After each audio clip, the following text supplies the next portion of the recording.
ಆತ್ಮೀಯ ವಿದ್ಯಾರ್ಥಿಗಳೇ, ಇವತ್ತಿನ ತರಗತಿಯಲ್ಲಿ ಷಟ್ಪದಿಯ ಬ್ರಹ್ಮ, ಉಭಯ ಕವಿ, ಕಮಲರವಿ ಎಂಬ ಬಿರುದಾಂಕಿತನಾಗಿರ್ತಕ್ಕಂತಹ ರಾಘವಾಂಕ ಕವಿ ನಡುಗನ್ನಡ ಸಾಹಿತ್ಯದ ಶ್ರೇಷ್ಠ ಕವಿಗಳಲ್ಲಿ ಒಬ್ಬರಾಗಿರ್ತಕ್ಕಂಥವರು. ಅವರು ಬರೆದಿರುವ 6 ಕೃತಿಗಳಲ್ಲಿ 4 ಮಾತ್ರ ಉಪಲಬ್ಧವಾಗಿರ್ತಕ್ಕಂಥದ್ದು, ಇನ್ನೂ 2 ಕೃತಿಗಳು ಅನುಪಲಬ್ಧವಾಗಿರ್ತಕ್ಕಂಥದ್ದು.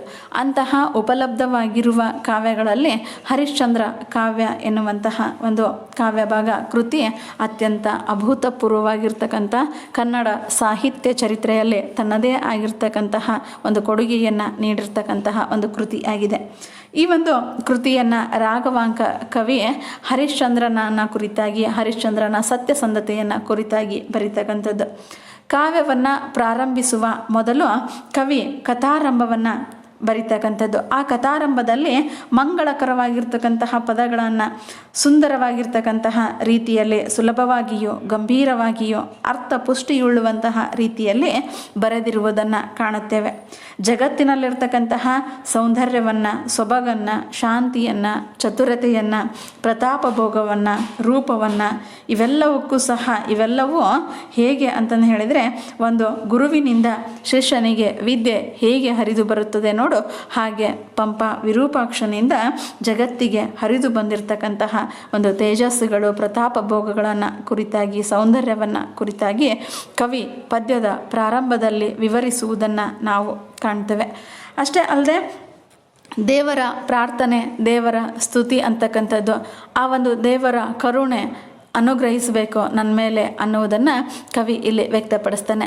ಜೊತೆಗೆ ಈ ಕಾವ್ಯದಲ್ಲಿ ಕಾವ್ಯದ ಒಂದು ಅಂಶವನ್ನು ಕುರಿತಾಗಿ, ಯಾವ ವಿಷಯವನ್ನು ಅಡಕವಾಗಿದೆ ಅನ್ನುವುದನ್ನು ಮತ್ತು ಪಾತ್ರಗಳ ಚಿತ್ರಣವನ್ನು ಕುರಿತಾಗಿ, ಆ ಒಂದು ಪಾತ್ರಗಳನ್ನು ಕುರಿತಾಗಿ ವರ್ಣಿಸುವಂತಹದ್ದನ್ನು ಪ್ರಸ್ತುತ ಕಥಾರಂಭದಲ್ಲಿ ನಾವು ಕಾಣ್ತಕ್ಕಂಥದ್ದು. ಪದ್ಯಭಾಗವನ್ನು ನೋಡಿದಾಗ, ಶ್ರೀಪತಿಗೆ ಸೊಬಗನು, ಉಡುಪತಿಗೆ ಶಾಂತಿಯನು, ವಾಣಿಪತಿಗೆ ಚಾತುರ್ಯಮಂ, ದಿವಸ್ಪತಿಗೆ ಪ್ರತಾಪಮಂ, ಸುರಪತಿಗೆ ಭೋಗಮಂ, ರತಿಪತಿಗೆ ಮೂಲೋಕಮಂ ಆವರಿಸುವ ರೂಪಮಂ, ಸರಿತ್ಪತಿಗೆ ಗಂಭೀರತೆಯನ್ನು, ಸ್ವಾಹಾಪತಿಗೆ ತೇಜಮಂ ಕೊಟ್ಟ ಗುರುಮೂರ್ತಿ ಪಂಪಾಪತಿ ವಿರೂಪಾಕ್ಷನು ಯಮಗಿಷ್ಟ ಸಿದ್ಧಿಯ ಮಾಳಕ್ಕೆ ಸಂತೋಷದಿಂದ. ಇಲ್ಲಿ ಶ್ರೀಪತಿ ಅಂತಂದು ಹೇಳಿದ್ರಪ್ಪ ಅಂದರೆ ಲಕ್ಷ್ಮೀಪತಿಯಾಗಿರ್ತಕ್ಕಂತಹ ವಿಷ್ಣು. ಆ ವಿಷ್ಣುವಿಗೆ ಸೊಬಗನ್ನು, ಸೌಂದರ್ಯವನ್ನು ಕರುಣಿಸಿರ್ತಕ್ಕಂಥವನು. ಉಡುಪತಿ ಅಂತಂದು ಹೇಳಿದರೆ ತಾರಾಪತಿ ಅಂತ ಕರಿತೀವಿ, ಚಂದ್ರ ಅಂತಂದು ಹೇಳಿ ಕರಿತಕ್ಕಂಥದ್ದು.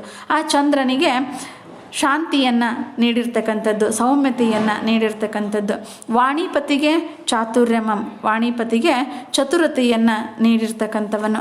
ಮತ್ತು ವಾಣಿಪತಿಯಾಗಿರ್ತಕ್ಕಂಥವರು ಯಾರು ಅಂತಂದು ಹೇಳಿದರೆ ಬ್ರಹ್ಮ. ವಾಣಿ ಅಂತಂದು ಹೇಳಿದರೆ ಸರಸ್ವತಿ. ಆ ಸರಸ್ವತಿಯ ಪತಿಯಾಗಿರ್ತಕ್ಕಂಥವನು ಯಾರು? ಬ್ರಹ್ಮ. ಬ್ರಹ್ಮನಿಗೆ ಚತುರತೆಯನ್ನು ನೀಡಿರ್ತಕ್ಕಂಥವನು, ಬುದ್ಧಿಶಕ್ತಿಯನ್ನು ಅನುಗ್ರಹಿಸಿರ್ತಕ್ಕಂಥವನು. ದಿವಸ್ಪತಿ ಅಂತಂದು ಹೇಳಿದರೆ ಸೂರ್ಯ. ಆ ಸೂರ್ಯನಿಗೆ ಪ್ರತಾಪವನ್ನು ನೀಡಿರುವವನು. ಸುರಪತಿಗೆ, ಇಂದ್ರನಿಗೆ ಸುಖ ಭೋಗವನ್ನು ನೀಡಿರುವುದು. ರತಿಪತಿಗೆ ಮೂಲೋಕಮಂ ಆವರಿಸುವ, ರತಿಪತಿ ಅಂತಂದು ಹೇಳಿದ್ರೆ ಮನ್ಮಥ.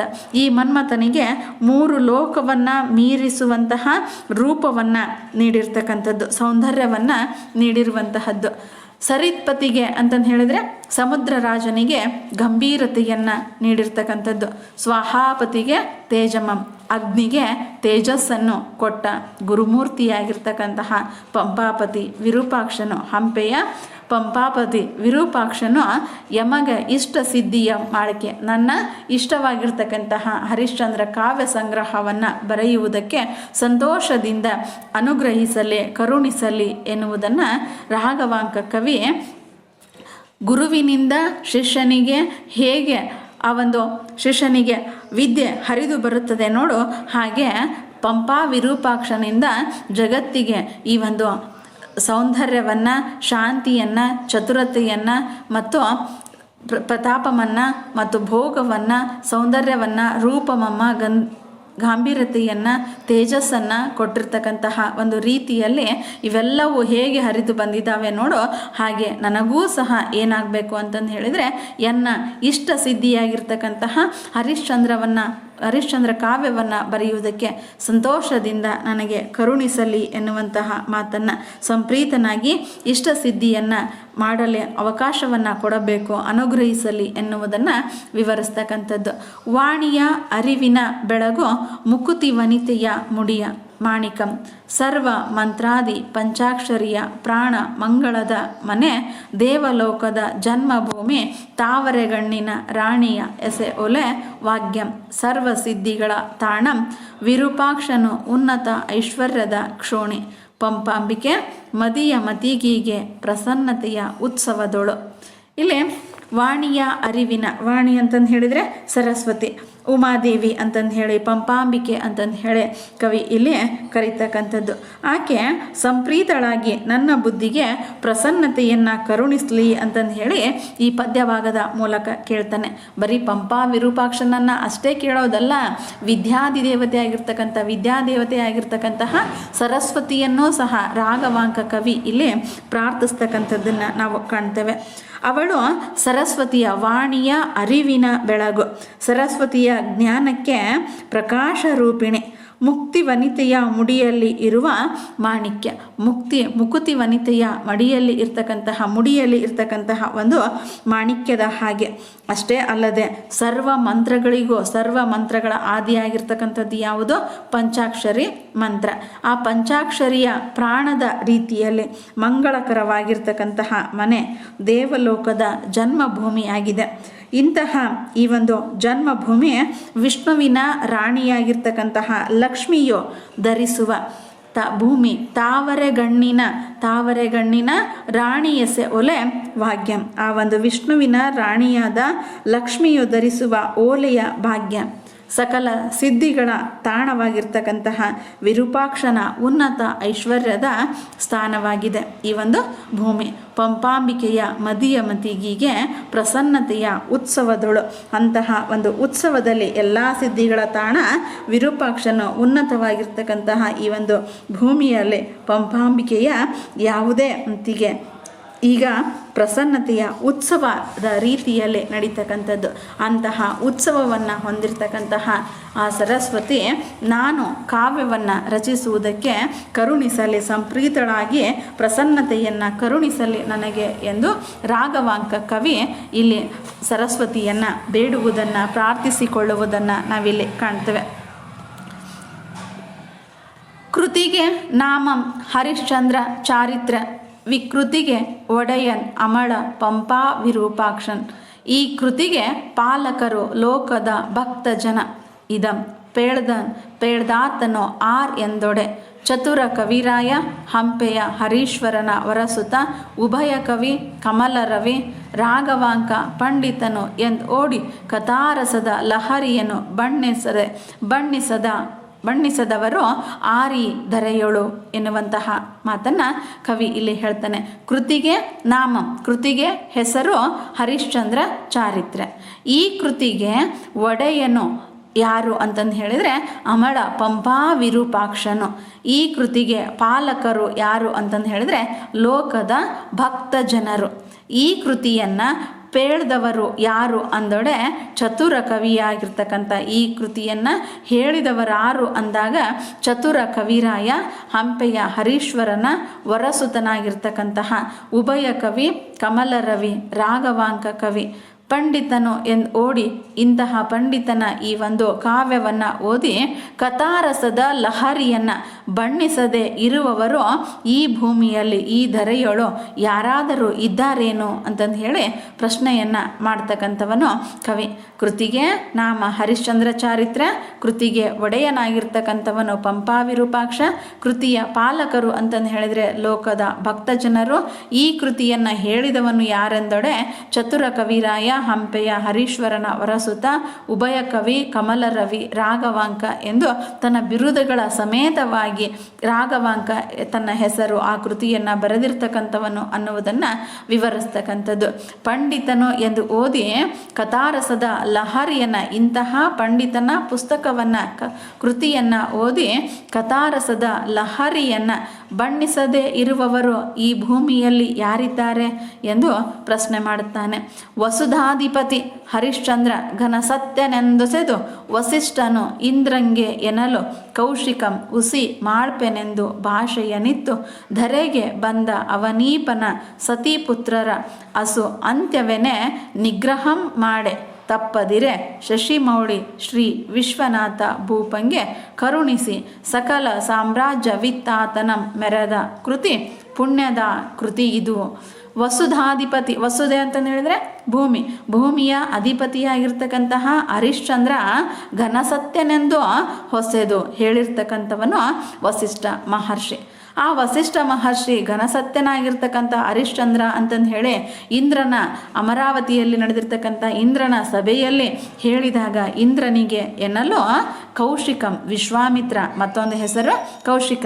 ಆ ಕೌಶಿಕನು ಹೇಳ್ತಾನೆ, ಕೌಶಿಕನು ಹುಸಿ ಮಾಡ್ಪೆನೆಂದು ಭಾಷೆಯನಿತ್ತು, ಸುಳ್ಳನ್ನು ಆಡಬೇಡ ನೀನು ಎಂದು ಭಾಷೆಯನಿತ್ತು. ತಾನು ಮತ್ತೆ ಭಾಷೆಯನ್ನು ಕೊಟ್ಟು ಭೂಮಿಗೆ ಬಂದನು. ಅವನೀಪನ ಸತಿಪುತ್ರರ, ಅವನಿ ಅಂತಂದು ಹೇಳಿದರೆ ಭೂಮಿ, ಈ ಅವನೀಪನ ಸತಿಪುತ್ರರ ಅಸು ಅಂತ್ಯವೇನೆ ನಿಗ್ರಹಂ ಮಾಡೆ ತಪ್ಪದಿರೆ. ಆ ಒಂದು ಭೂಮಿಯ ಒಡೆಯನ ಹೆಂಡತಿ ಮತ್ತು ಮಗನ ಸಾವನ್ನ ನಾನಲ್ಲಿ ನಿಗ್ರಹವನ್ನು ಶಿಕ್ಷೆಯನ್ನು ಮಾಡುವೆನು, ತಪ್ಪದಿರೆ, ತಪ್ಪುವ ಹಾಗೆ ನಾನು ಮಾಡುವುದಿಲ್ಲ ಅಂತಂದು ಹೇಳಿ ಪ್ರತಿಜ್ಞೆಯನ್ನು ಭಾಷೆಯನ್ನಿಟ್ಟು ಬರುತ್ತಾನೆ. ತಪ್ಪದಿರೆ ಆ ಒಂದು ಅವನು ಮಾಡಿರ್ತಕ್ಕಂತಹ ಪ್ರತಿಜ್ಞೆ ಏನಾಗುತ್ತೆ, ತಪ್ಪಿ ಹೋಗುತ್ತೆ. ತಪ್ಪಿ ಹೋಗಿ ಶಶಿಮೌಳಿ ಶ್ರೀ ವಿಶ್ವನಾಥ ಭೂಪಂಗೆ, ಶಶಿಮೌಳಿ ಅಂತಂದು ಹೇಳಿದರೆ ಶಶಿ ಅಂದರೆ ಚಂದ್ರ, ಮೌಳಿ ಅಂತಂದು ಹೇಳಿದರೆ ಕಿರೀಟ, ಆ ಒಂದು ತಲೆಯಲ್ಲಿ ಕಿರೀಟವನ್ನು ಚಂದ್ರನ ಕಿರೀಟವನ್ನು ಧರಿಸಿರ್ತಕ್ಕಂಥವನು ಯಾರು ಅಂತಂದು ಹೇಳಿದರೆ ಶ್ರೀ ವಿಶ್ವನಾಥ. ಆ ಶಶಿಮೌಳಿ ಶ್ರೀ ವಿಶ್ವನಾಥನು ಪರಮೇಶ್ವರನು ಭೂಪಂಗೆ ಹರಿಶ್ಚಂದ್ರನಿಗೆ ಕರುಣಿಸಿ ಸಕಲ ಸಾಮ್ರಾಜ್ಯವಿತ್ತಾತನಂ ಮೆರೆದ ಕೃತಿ ಪುಣ್ಯದ ಕೃತಿ ಇದು. ಸಕಲ ಸಾಮ್ರಾಜ್ಯವನ್ನು, ತನ್ನ ಸಾಮ್ರಾಜ್ಯವನ್ನೆಲ್ಲವನ್ನು ಕಳೆದುಕೊಂಡು ಬಂದಿರತಕ್ಕಂಥವನು ಯಾರು, ಹರಿಶ್ಚಂದ್ರ ರಾಜ. ಅಂತಹ ಹರಿಶ್ಚಂದ್ರ ರಾಜನಿಗೆ ಆತನ ಇಡೀ ಸಾಮ್ರಾಜ್ಯವನ್ನು ಮರಳಿ ಕೊಟ್ಟಿರ್ತಕ್ಕಂತಹ ಒಂದು ಮೆರೆದ ಕೃತಿ ಪುಣ್ಯದ ಕೃತಿ ಎಂದು ಕವಿ ಇಲ್ಲಿ ವರ್ಣಿಸ್ತಕ್ಕಂಥದ್ದು. ನಡೆವವರೆಡಹದೆ ಕುಳಿತವರೆಡಹುವರೆ ಕಾವ್ಯಮಂ ನಡೆಸುವಾತಂ ರಸಾವೇಶ ಮರೆಯಲ್ ಆಲಸ್ಯ ವೆಡೆಗೊಳ್ಳಲು ತಪ್ಪುಗಲ್ಲದೆ ಕಾವ್ಯ ಕರ್ತೃತ ಅಪ್ಪುವನೇ ಒಂದೆರಡೆಯೋಳ್ ಎಡೆವಾಯ್ದು ಬಂದ ತಪ್ಪಂ ಹಿಡಿದು ಸಾಧಿಸದೆ ಕಡೆತನಕ ಬಂದ ಲೇಸಿಂಗೆ ತಲೆದೂಗೆ ತಲೆ ಒಡೆಯುವುದೇ ಬೇನೆ ಅರಿಯದ ನೀರಸರನೇಕೆ ಪುಟ್ಟಿಸಿದನ್ ಭುಜಭವನು. ಇಲ್ಲಿ ಕವಿ ಯಾವುದನ್ನು ಹೇಳ್ತಾನೆ ಅಂತಂದು ಹೇಳಿದರೆ, ಇಲ್ಲಿ ಕೃತಿ ಯಾವುದಕ್ಕೆ ಸಂಬಂಧಪಟ್ಟಿದೆ, ಕಾವ್ಯ ಯಾವುದಕ್ಕೆ ಸಂಬಂಧಪಟ್ಟಿದೆ ಎಂಬುದನ್ನು ಸಂಕ್ಷಿಪ್ತವಾಗಿ ವಿವರಿಸ್ತಾನೆ. ಹರಿಶ್ಚಂದ್ರ ಘನಸತ್ಯ ಎಂದು ವಸಿಷ್ಠನು ಇಂದ್ರನಿಗೆ ಹೇಳಿದಾಗ ಕೌಶಿಕ ಭಾಷೆಯನ್ನಿಟ್ಟು ಭೂಮಿಗೆ ಬಂದು ಅವನ ಹೆಂಡತಿ ಮತ್ತು ಮಗನ ಸಾವಿನವರೆಗೂ ತರ್ತಕ್ಕಂತಹ ದೃಶ್ಯವನ್ನು ಕುರಿತಾಗಿ ಹೇಳಿದಾಗ, ನಾನಂತರದಲ್ಲಿ ಆ ಒಂದು ವಿಶ್ವಾಮಿತ್ರನ ತಪ್ಪೆ ಸಾಬೀತು ಅಂದರೆ ಅವನು ಮಾಡಿರ್ತಕ್ಕಂಥ ವಚನ ಭಂಗವಾಗಿ ಶಶಿಮೌಳಿಯಾಗಿರ್ತಕ್ಕಂಥ ಪರಮೇಶ್ವರನು ಅಲ್ಲಿ ಪ್ರತ್ಯಕ್ಷನಾಗಿ ಆತನಿಗೆ ಹರಿಶ್ಚಂದ್ರನಿಗೆ ಮತ್ತೆ ಸಾಮ್ರಾಜ್ಯವನ್ನು ಮರಳಿ ಕೊಡುವಂತಹ ಒಂದು ರೀತಿಯಲ್ಲಿ ಮೆರೆದಿರ್ತಕ್ಕಂತಹ ಪುಣ್ಯದ ಕೃತಿ ಇದು ಎನ್ನುವುದನ್ನು ಕವಿ ಇಲ್ಲಿ ವಿವರಿಸ್ತಕ್ಕಂಥದ್ದು. ಅಷ್ಟೇ ಅಲ್ಲದೆ ತನ್ನ ಕಾವ್ಯವನ್ನು ಕುರಿತಾಗಿ ಏನಾದರೂ ತಪ್ಪು ಇರಬಾರದು ಅನ್ನುವುದನ್ನು ಕವಿ ಇಲ್ಲಿ ವಿವರಿಸ್ತಕ್ಕಂಥದ್ದು. ಹೇಗೆ ಅಂತಂದು ಹೇಳಿದರೆ, ನಡೆವವರೆಡೆ ಹದೆ ಕುಳಿತವರೆಡವುವರೆ, ನಡೆದುಕೊಂಡು ಹೋಗಿರ್ತಕ್ಕಂಥವರು ಎಡುತ್ತಾರೆ, ಆದರೆ ಒಂದೇ ಕಡೆ ಕುಳಿತಿರ್ತಕ್ಕಂಥವ್ರು ಎಡುವುದಕ್ಕೆ ಸಾಧ್ಯ ಇಲ್ಲ. ಹಾಗಾಗಿಯೇ ಕಾವ್ಯವನ್ನು ಬರೆಯುವವರು ತಪ್ಪು ಮಾಡುತ್ತಾರೆ ಹೊರತಾಗಿ ಓದುವವರು ತಪ್ಪು ಮಾಡುವುದಲ್ಲ. ಅಂದರೆ ಸುಮ್ಮನೆ ಇರ್ತಕ್ಕಂಥವರು ತಪ್ಪು ಮಾಡುವುದಿಲ್ಲ. ಕಾವ್ಯಮಂ ನಡೆಸುವಾತ, ಕಾವ್ಯವನ್ನು ಬರೆಯುವಾತ ರಸ ಆವೇಶದಿಂದ ಮರೆಯಲು ಆಲಸ್ಯ ವೆಡೆಗೊಳ್ಳಲು. ರಸಾವೇಶದಲ್ಲಿ ಕಾವ್ಯವನ್ನು ಬರೆಯುವಂತಹ ಸಂದರ್ಭದಲ್ಲಿ ಎಲ್ಲೋ ತಪ್ಪುಗಲ್ಲದೆ ಕಾವ್ಯ ಕರ್ತೃತ ಒಪ್ಪುವನೆ ಒಂದೆರಡೆಯೋಳು. ಕಾವ್ಯವನ್ನು ಬರೆಯೋ ಸಂದರ್ಭದಲ್ಲಿ ರಸಾವೇಶದಲ್ಲಿ ಒಂದೆರಡು ತಪ್ಪುಗಳು ಆಗೋದು ಸಹಜ. ಅದನ್ನೇ ಎಡೆವಾಯ್ತು ಬಂದು ಅದನ್ನೇ ತಪ್ಪು ಅಂತಂದು ಹೇಳಿ ಹಿಡಿದು ಸಾಧಿಸದೆ ಕಡೆತನಕ ಬಂದ ಲೇಸಿಂಗೆ ಕೊನೆಯವರೆಗೂ ಬರೆದಿರ್ತಕ್ಕಂತಹ ಒಂದು ಪದ್ಯವನ್ನು ಕುರಿತಾಗಿ ಕಾವ್ಯವನ್ನು ಕುರಿತಾಗಿ ಸಹೃದಯರು ಓದಬೇಕು. ಅಂತಹ ಲೇಸಿಂಗೆ ತಲೆದೂಗದೆ ಕೊನೆಯವರೆಗೂ ಕಾವ್ಯವನ್ನು ಓದಿ ಒಂದೆರಡು ತಪ್ಪುಗಳನ್ನು ಹಿಡಿದು ಇವನಿಗೆ ಕಾವ್ಯವೇ ಬರೆಯುವುದಕ್ಕೆ ಬರುವುದಿಲ್ಲ ಅಂತಂದೇಳಿ ಹೇಳುವುದಲ್ಲ. ಕೊನೆಯವರೆಗೂ ಕಾವ್ಯವನ್ನು ಓದಿ ಕಾವ್ಯಕ್ಕೆ ತಲೆದೂಗಿ ತಲೆ ಒಡೆಯುವುದೇ, ತಲೆದೂಗಿದರೆ ಅವನ ತಲೆ ಏನಾದರೂ ಒಡೆದು ಹೋಗುವುದೇ. ಬೇನೆಯ ಅರಿಯದ ನೀರಸರನೇಕೆ ಪುಟ್ಟಿಸಿದನ್ ಭುಜಬವನು. ಇಂತಹ ಕಾವ್ಯವನ್ನು ಓದಿ ಅರ್ಥೈಸಿಕೊಂಡು ತಲೆದೂಗದೇ ಇರ್ತಕ್ಕಂತಹ ಸಹೃದಯರನ್ನು ಈ ಬ್ರಹ್ಮನು ಯಾಕಾದರೂ ಹುಟ್ಟಿಸಿದನೋ. ಬೇಸರದಿಂದಿರ್ತಕ್ಕಂಥ ಕಾವ್ಯವನ್ನು ಓದುವುದಕ್ಕೆ ಬೇಸರಿಸಿಕೊಳ್ತಕ್ಕಂತಹ ಒಂದು ಜನರನ್ನು ಬ್ರಹ್ಮ ಯಾಕಾದರೂ ಹುಟ್ಟಿಸಿದನೋ ಎನ್ನುವುದನ್ನು ಕವಿ ಇಲ್ಲಿ ಪ್ರಸ್ತುತಪಡಿಸ್ತಕ್ಕಂಥದ್ದನ್ನು ನಾವು ಕಾಣ್ತೇವೆ. ಇನ್ನು ಮುಂದಿನದಾಗಿ ನೋಡಿದಾಗ ಎನಿತು ಸಿರಿ ಸಾರ್ವಡಂ ಮಾಣ್ಬಡಂ ನಿತ್ಯತ್ವವನ್ ಅಪ್ಪಡಂ ಸಾವಡಂ ಮತ್ತೆ ಹಂಪೆ ಎರಸನ ಪೊಗಳ್ವ ನಾಲಿಗೆಯೊಳು ಅನ್ಯ ದೈವದ ಭವಿಗಳಂ ಕೀರ್ತಿಸಿದೆನ್ ಆದಡೆ. ಮನಸಿ ಜಾರಿಯ ಭಕ್ತನಲ್ಲ ತಾನ್ ಎನಿಪ ಬಿರುದಿನ ಕವಿ ಎನಿಪ. ಹಂಪೆಯ ರಾಗವಾಂಕನೊಯ್ಯನೆ ಪೇಳ್ದನ್ ಎಂಬ ಆಗಳಿ ಕೃತಿಯನ್ ಆವ ಸಜ್ಜನರು ಕೊಂಡಾಡದಿಹರು ಎನ್ನುವಂತಹ ಮಾತನ್ನು ಕವಿ ಇಲ್ಲಿ ವಿವರಿಸ್ತಾನೆ. ಹೇಗೆ ಅಂತಂದು ಹೇಳಿದರೆ ಎನಿತು ಸಿರಿ ಸಾರ್ವಡಂ. ನನಗೆ ಇಲ್ಲಿ ಈ ಒಂದು ನುಡಿಯ ಮೂಲಕ ಯಾವುದನ್ನು ಹೇಳ್ತಾನಂದರೆ, ನಾನು ಪಂಪಾ ವಿರೂಪಾಕ್ಷನನ್ನು ಹೊರತುಪಡಿಸಿ ಬೇರೆ ಯಾವ ದೈವವನ್ನು ಸಹ ನಾನು ಹೊಗಳುವುದಿಲ್ಲ, ಕೀರ್ತಿಸುವುದಿಲ್ಲ ಎನ್ನುವ ಮೂಲಕ ಎನಿತು ಸಿರಿ ಸಾರ್ವಡಂ. ನನಗೆ ಎಷ್ಟೇ ಐಶ್ವರ್ಯ ಸಿರಿ ಸಂಪತ್ತು ಬಂದರೂ ಸಹ ಮಾಣ್ಬಡಂ ಅಥವಾ ಅದು ಇವತ್ತೇ ಎಲ್ಲ ಹೊರಟು ಹೋಗಲಿ. ನಿತ್ಯತ್ವವನ್ ಅಪ್ಪಡಂ. ನಿತ್ಯತ್ವ ಅಂತಂದು ಹೇಳಿದ್ರಪ್ಪ ಅಂದರೆ ಈಗಲೇ ನನಗೆ ಅಮರವಾಗುವಂತಹ ಒಂದು ಅಮರತ್ವವನ್ನು ಕರುಣಿಸುವಂತಹ ಒಂದು ಸನ್ನಿವೇಶವೇ ಬರಲಿ. ಸಾವಡಂ. ಸಾವಾದರೂ ಸಹ ಈ ಕ್ಷಣದಲ್ಲಿಯೇ ಸಾವಾದರೂ ಸಹ ಬರಲಿ. ಮತ್ತು ಹಂಪೆಯರಸನ ಈ ಒಂದು ಹಂಪೆಯ ಅರಸನ ಪಂಪಾ ವಿರೂಪಾಕ್ಷನನ್ನು ಹೊಗಳುವಂತಹ ನಾಲಿಗೆಯೊಳು ಅನ್ಯ ದೈವವ ಭವಿಗಳ ಕೀರ್ತಿಸಿದನಾದೊಡೆ. ಈ ಒಂದು ಬೇರೆ ಯಾರನ್ನೂ ಸಹ ನಾನು ಕೀರ್ತಿಸುವುದಿಲ್ಲ, ಅನ್ಯ ದೈವದ ಭವಿಗಳನ್ನು ನಾನು ಕೀರ್ತಿಸುವುದಿಲ್ಲ. ನನಗೆ ಎಷ್ಟೇ ಐಶ್ವರ್ಯ ಸಂಪತ್ತು ಒದಗಿ ಬರಲಿ, ಅದು ಒದಗಿ ಬಂದಿದೆ ಐಶ್ವರ್ಯ ಸಂಪತ್ತು ಅಂತಂದು ಹೇಳಿ ನಾನು ಬೇರೆ ದೈವವನ್ನು ಬಣ್ಣಿಸೋದಿಲ್ಲ. ಮಾಣ್ಬಡಂ ಅಥವಾ ಅದು ಈ ಕ್ಷಣವೇ ಹೊರಟು ಹೋಗಲಿ, ನಾನು ಅದರ ಬಗ್ಗೆ ತಲೆ ಕೆಡಿಸಿಕೊಳ್ಳುವುದಿಲ್ಲ. ನಿತ್ಯತ್ವವನ್ ಅಪ್ಪಡಂ. ನನಗೆ ಅಮರತ್ವ ತಲುಪಿದರೂ ಸಹ ಅಮರತ್ವ ನನಗೆ ಲಭಿಸಲಿ, ಆಗಲೂ ಸಹ ನಾನು ಚಿರಂಜೀವಿ ಎನ್ನುವಂತಹ ಸೊಕ್ಕು ಅಹಂಕಾರ ಗರ್ವದಿಂದ ನಾನು ಇರುವುದಿಲ್ಲ. ಸಾವಡಂ. ಇವತ್ತೇ ಸಾವು ಬರಲಿ. ಮತ್ತು ಹಂಪೆಯರಸನ ಪೊಗಳ್ವ ನಾಲಿಗೆಯೊಳು ಅನ್ಯ ದೈವವ ಭವಿಗಳಂ ಕೀರ್ತಿಸಿದನ್ ಆದೊಡೆ. ನಾನು ಬೇರೆ ಯಾವ ದೈವವನ್ನು ಸಹ ನಾನು ಹಂಪೆಯರಸನ್ನು ಹೊಗಳುವ ಬದಲಾಗಿ ಬೇರೆ ಯಾವ ದೈವವನ್ನು ಸಹ ನನ್ನ ನಾಲಿಗೆ ಹೊಗಳುವುದಿಲ್ಲ ಎನ್ನುವುದನ್ನು ಕವಿ ಇಲ್ಲಿ ವಿವರಿಸ್ತಾನೆ. ಮನಸಿ ಜಾರಿಯ ಭಕ್ತನಲ್ಲ ತಾನೆನಿಪ ಬಿರುದಿನ ಕವಿ ಎನಿಪ. ಹಂಪೆಯ ರಾಗವಾಂಕನೊಯ್ಯನೆ ಪೇಳ್ದನ್ ಎಂಬಾಗಳಿ ಕೃತಿಯನ್ ಆವ ಸಜ್ಜನರು ಕೊಂಡಾಡದಿಹರು. ಮನಸಿ ಜಾರಿಯ ಭಕ್ತನಲ್ಲ. ಅಂತರಂಗದಲ್ಲಿ ಹುಟ್ಟಿರ್ತಕ್ಕಂಥದ್ದು ಯಾರದ್ದು ಅಂತಂದು ಹೇಳಿದ್ರಪ್ಪ ಅಂದರೆ ಆ ಶಿವಸ್ತುತಿಯೇ. ಮನಸಿ ಜಾರಿಯ ಭಕ್ತನಲ್ಲ ತಾನು ಎನ್ನುವ ಬಿರುದಿನ. ಮನಸಿ ಜಾರಿಯ ಭಕ್ತನಲ್ಲ, ಆ ಒಂದು ಶಿವನ ಭಕ್ತನೇ ಹೊರತಾಗಿ ಬೇರೆ ಯಾರ ಭಕ್ತನೂ ಸಹ ನಾನು ಅಲ್ಲ.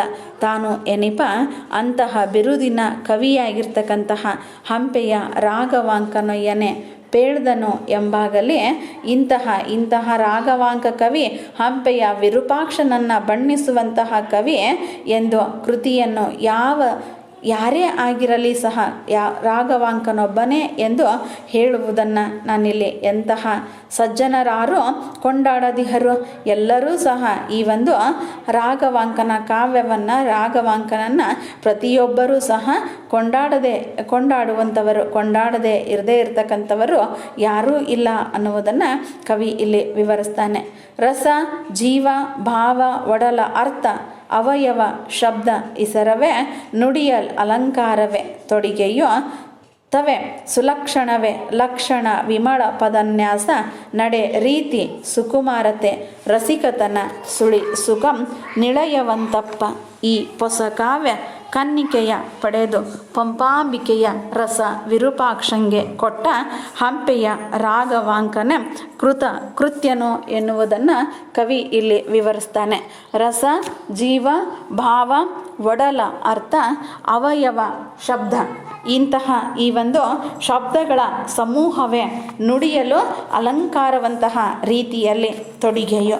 ಅಂದರೆ ಈ ಒಂದು ಕಾವ್ಯಕ್ಕೆ ರಸ, ಜೀವ, ಭಾವ, ಒಡಲ ಅರ್ಥಗಳಿಂದ ಕೂಡಿರ್ತಕ್ಕಂತಹ ಒಂದು ಕಾವ್ಯ ಭಾಗವನ್ನು ರಚಿಸಿರ್ತಕ್ಕಂಥದ್ದು. ಅಂತಹ ಸುಲಕ್ಷಣವಾಗಿರ್ತಕ್ಕಂತಹ ಲಕ್ಷಣವೇ ಸುಲಕ್ಷಣವಾಗಿರ್ತಕ್ಕಂತಹ ವಿಮಳ ಪದನ್ಯಾಸದಿಂದ ಕೂಡಿರ್ತಕ್ಕಂತಹ ಒಂದು ಸುಕುಮಾರತೆ, ಕಾವ್ಯದಲ್ಲಿ ಒಂದು ಕೋಮಲತೆಯನ್ನು ರೂಪಿಸಿರ್ತಕ್ಕಂತಹ ಕೀರ್ತಿ ಯಾರದ್ದು? ರಾಘವಾಂಕನದಾಗಿದೆ. ಇಂತಹ ರಸಿಕತನ ಸುಳಿಸುಕ ನಿಳಯವಂತಪ್ಪ ಕಾವ್ಯವನ್ನು ಓದುವಾಗ ನವರಸಗಳಿಂದ ಕೂಡಿರ್ತಕ್ಕಂತಹ ಕಾವ್ಯವನ್ನು ಕವಿ ರಚಿಸಿರ್ತಕ್ಕಂಥದ್ದನ್ನು ನಾವು ಕಾಣ್ತೇವೆ. ಇಂತಹ ರಸಿಕತನ ಸುಳಿ ಸುಖಂ ನಿಳಯವಂತಪ್ಪ ಈ ಹೊಸ ಕಾವ್ಯ ಕನ್ನಿಕೆಯ ಪಡೆದು ಇಂತಹ ರಸಕಾವ್ಯವನ್ನು ಪಡೆದಿರುವಂತಹ ಈ ಒಂದು ಕಾವ್ಯವನ್ನು ಓದುವಂತಹ ಸಂದರ್ಭದಲ್ಲಿ ಪಂಪಾಂಬಿಕೆಯ